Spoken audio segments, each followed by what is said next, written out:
دوسرا ہے اپنا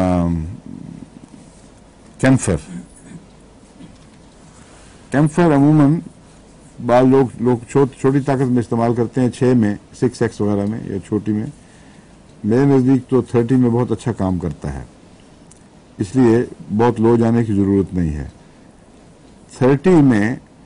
یا اگر کوئی اپنی پسند رکھتا ہو، بعض لوگوں کو چھوٹی طاقت پہ زیادہ اعتماد ہوتا ہے، چھوٹی میں بھی کام کرتا ہے، اس لیے میں کہہ رہا ہوں وہ بھی استعمال کر سکتے ہیں 6x تک یا 3 پوٹینسی تک. یہ اس طرح پروفیلیکٹک نہیں ہے جس طرح سلفر اور آرنیکا ہیں، یعنی حفظ ما تقدم کی دوا بنتا تو ہے، مگر اس وقت حفظ ما تقدم نہیں کہنا چاہیے، آغاز کے وقت جب بیماری شروع ہو جائے، شروع کی علامتوں میں اگر اس کو دیا جائے تو وہ ہیضہ ڈیولپ نہیں ہوگا.